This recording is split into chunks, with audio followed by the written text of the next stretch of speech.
Hey guys, welcome to part one of my 32-part series where we're gonna be predicting. We're gonna be predicting every team's record, starting with the Pittsburgh Steelers, and this was all random, so I don't really have any say in what teams I do in order. But we're gonna start this with the Pittsburgh Steelers, a team that last year finished 10-7. You know, they were second in the AFC North. They were sixth. They got the sixth seed in the AFC, but in the wild card round, they ended up losing to the Baltimore Ravens by a final score of 28-14. All right, and if we look at what they did in the offseason, okay, here we go. Steelers. What did y'all do? So the Steelers, you know, they signed Aaron Rodgers and Mason Rudolph for that quarterback. You know, they signed Aaron Rodgers, you know, the guy that's been holding the team hostage. Then they brought back Mason Rudolph, who was on the Titans for a year. They signed Kenneth Gainwell to be that number 2 running back behind Jaylen Warren as Najee Harris went to the Chargers. They traded a second-round pick to the Seahawks to get DK Metcalf. You know, they also brought in some veterans and guys that are depth pieces, as they brought in 3 more receivers in Scotty Miller, Ben Skowronek, and Robert Woods. They also signed Donald Parham, who I think is actually out for the season. I don't know. They also brought in a defensive tackle in Daniel Ukele. They brought in Isaiah Loudermilk and Malik Harrison for that defensive line. And then corners, they brought in Brandon Echols, James Pierre, and Darius Slay. And then for the safeties, they brought in Deshaun Elliott and Juan Thornhill. And guys that the Pittsburgh Steelers lost in free agency. Hold on, let me find it. You know, because you know, a lot of times teams, they be bringing them in. A lot of times, you know, teams bring in guys, but it's at a risk. Hold on, y'all. All right, so they lost Dan Moore Jr., who's a veteran offensive tackle, and he went to the Titans. You know, guard James Daniels left the Steelers to go to the Dolphins. They lost both their quarterbacks as Justin Fields went to the Jets and Russell Wilson went to the Giants. And then you also had running back Najee Harris leave for the Chargers along with cornerback Dante Jackson. And then Landon Roberts, who's a veteran linebacker, goes to the Raiders. And they lost wide receiver Van Jefferson to the Titans. And the team released Montravius Adams and Thomas Rush. And if we look at this, and also they traded away George Pickens to the Cowboys. That's, I think, the most notable one. And now let's look at what the Steelers did to the draft, and this is going to carry us over to the predictions. So in the first round, they go after defensive tackle of Oregon, Derek Harmon. Then they didn't have a second-round pick because they sent that to the Seahawks for DK Metcalf. But in the third round, they took running back Caleb Johnson out of Iowa. Fourth round, it was Jack Sawyer, edge from Ohio State. Fifth round, Yaha Black, defensive tackle from Iowa. Sixth round, they took Will Howard, quarterback from Ohio State. And this was before they signed Aaron Rodgers, so they didn't know who their starting quarterback was going to be. Seventh round, they took Carson Bruner, linebacker from Washington. And in the seventh round, they closed out by getting Dante Kent, cornerback from Central Michigan. And now this brings us on to the predictions. So week 1, Pittsburgh Steelers at the New York Jets. It's going to be Justin Fields on the Jets versus Aaron Rodgers on the Steelers. 2 teams that basically swapped quarterbacks. Here I got the Steelers beating the Jets week 1. I just think the Steelers have a better overall team, and I don't really know which direction the Jets are going in. So I think the Steelers, they start the season off with a win. Week 2, the Seahawks are coming to town. They got Sam Darnold. However, give me the Steelers to win this game too. DK Metcalf, you know he's going to be fired up to play against the Seahawks. And that Steelers defense, they still got TJ Watt. They still got Alex Highsmith. They got secondary people. Juan Thornhill, Deshaun Elliott, Darius Slay. I just don't trust Sam Darnold in that environment to go to a tough crowd, which is the Pittsburgh Steelers fans, and get a win. Therefore, I think the Steelers start off the brand new season 2-0. However, week 3, they go into New England to play the Patriots, and you could maybe call this an upset if you want. I got the Patriots being the first team to beat the Steelers.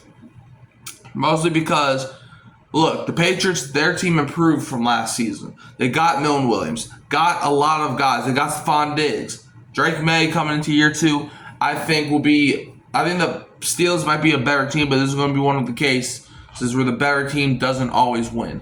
I think it's going to be a tough game. I think it's going to be a close ball game. But however, I think the Patriots take it out in the end.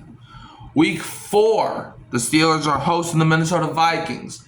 Aaron Rodgers playing against one of his NFC North foes from the past. In this game, I got the Vikings winning. I think that team is just so talented, even with J.J. McCarthy starting. What we saw from last season when they had Sam Darnold, that quarterback, just proved to me that Kevin O'Connell could work with any quarterback. I think Kevin O'Connell is what makes that Vikings team run. And, the Steelers' defense is good, but they got to contain Justin Jefferson and Jordan Addison. That's going to be tough to do. Plus, Aaron Jones running that ball. T.J. Hawkinson. It's going to be a tough game to win for the Steelers. So I got the Vikings winning this game, and the Steelers are now 2-2. And then they're going into their bye week, week 5. But coming out the bye week, they play the Cleveland Browns week 6 at home. And I think the Browns are going to be better than what people expect them to. But I don't think they're going to beat the Steelers here. The Browns are just like, this is just a team where it's like, okay, we're just going to see what happens here. But I just think the Browns are still maybe a year away from dominance. Not even dominance. They're far away from dominance. But, I think they're a year away if their quarterbacks work out. However, I don't think their quarterbacks are going to be good enough to beat the Steelers with T.J. Watt, with Darius Slay. So, therefore, the Browns, they still got to figure out who they're starting at quarterback, but I got the Steelers beating the Browns week 6. Week 7, on Thursday night, Steelers are going to the Cincinnati Bengals.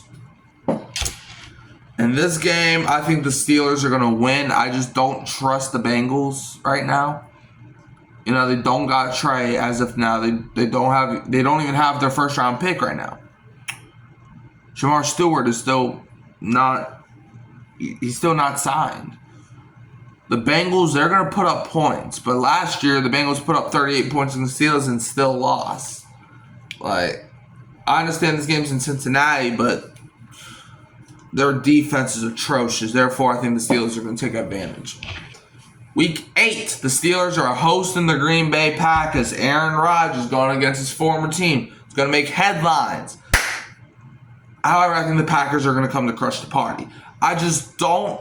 Look, I understand it's a revenge game, okay? That's mainly why I had the Steelers beating the Seahawks. But there's also a difference here. The Steelers are a clearly better team than the Seahawks. The Packers, however, they got a solid team.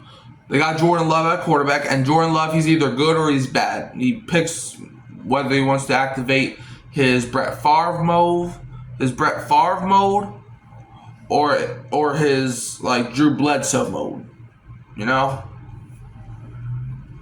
However, I think the Packers win this game. I just don't think the Steelers have enough pieces to beat the Packers. I think their offense might struggle in this game.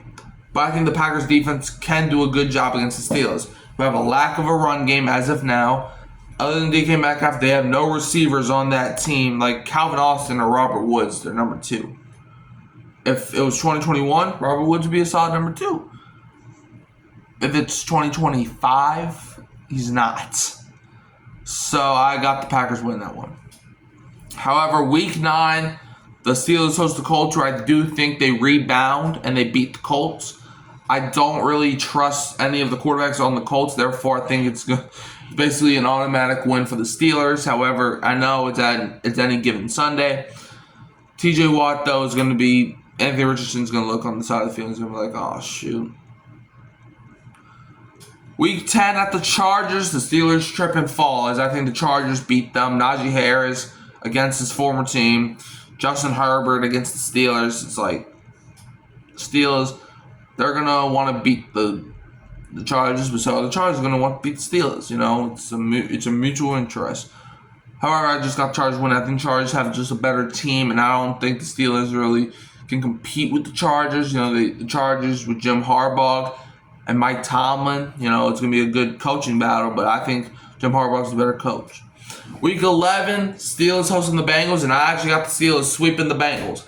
I just think the Steelers have an underrated offense, and I think they could torch the Bengals, okay? I just don't trust the Bengals, okay? Week 12, the Steelers are at the Chicago Bears, and I think the Bears get this win, okay? Caleb Williams, rookie quarterback. The Bears got a good roster. I won't be shocked. I know Aaron Rodgers owns the Bears, but it's like, does he though? If this was still in 2020, maybe. But he's not on the Packers no more. I think he might have left when he left Green Bay. I think this will be a tough game. Bears, you know, they got Caleb Williams. You still got to see Ben Johnson move that offense. Dennis Allen get that defense under control. But I got the Bears winning this one. Week 13, hosting the Buffalo Bills, and I actually got the Steelers winning this game. Josh Allen, he's a great quarterback, at least top 3. The rest of the team, though, is, don't get me wrong, I still think the Bills will be good enough to make the playoffs, you know. But I think the Steelers get this win. I just think the Bills are a great team, but it's going to be one of those games where it's like, you know, you remember 2021 when the Steelers beat the Bills? It's like no one expected that to happen. I think this is going to happen again. And yeah, I think Steelers, this is going to be one of the games where it's like, because one thing about Mike Tomlin, he always knows how to beat the good teams, but he struggles against the bad teams. So I think that's what's going to happen. Week 14, they're going to Baltimore to play the Ravens. The first time they're seeing the Ravens this season. I got the Ravens taking this one. Lamar Jackson over his career has kind of owned the Steelers. Well, not really, but you know what I'm trying to say. Lamar is too quick, and TJ Watt is great. I don't think he's going to be able to keep up with Lamar this game, and I think Lamar will run for probably 100 yards. And also they got Derrick Henry, who's going to be a massive disadvantage for the Steelers. And the Ravens also got DeAndre Hopkins now, who is no slouch. So I think the Ravens win this one.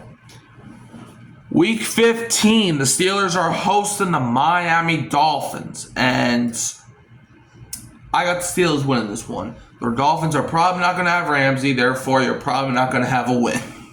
Even though it really wouldn't really matter at this point. But Steelers, they win. I just don't really trust Miami. So, yeah. Week 16, the Steelers are going to Detroit to play the Lions. And I got the Lions winning. Dan Campbell, I feel like right now is currently a better head coach than Mike Tomlin. Therefore, he's going to scheme him up to bite some kneecaps. And Jared Goff, I think, is a better quarterback as of right now than Aaron Rodgers. And the Lions, they scheme differently than the Steelers. They're two completely different teams, and I think the Lions get this win. Week 17, the Steelers are going to Cleveland to play the Browns. Steelers, I think, get the season sweep against Cleveland. They win. It's probably going to be like a 30-20 type of game. It's going to probably be separated by 10 points. But I still think the Steelers come away with it. And in Week 18, to close out the season, Pittsburgh Steelers hosting the Baltimore Ravens. I think the Steelers and the Ravens, they do split, though. The Steelers, most of the time, they do good against the Ravens at home. And this game's at home, so I think the Steelers split the Ravens. So that brings the Steelers' overall record to 10-7. I think the Pittsburgh Steelers finished 10-7. They're going to go 5-1 in the division, 9-3 in the AFC, and 7-2 at home, 3-5 away, 6-2 against winning teams, 4-5 against losing teams. That sounds like a Mike Tomlin Steelers team. You know, 6-1 against playoff teams. It's going to be crazy. But yeah, let me know what y'all think. Do y'all think the Steelers are going to win more than 10 games this year or less than 10 games this year? You let me know. You can also find me at Hurricane Mike, Kyle Phelps, Kima Rue, Who That Sports Podcast, and I'm going to leave you as always. with a who dat and don't be a Falcons fan.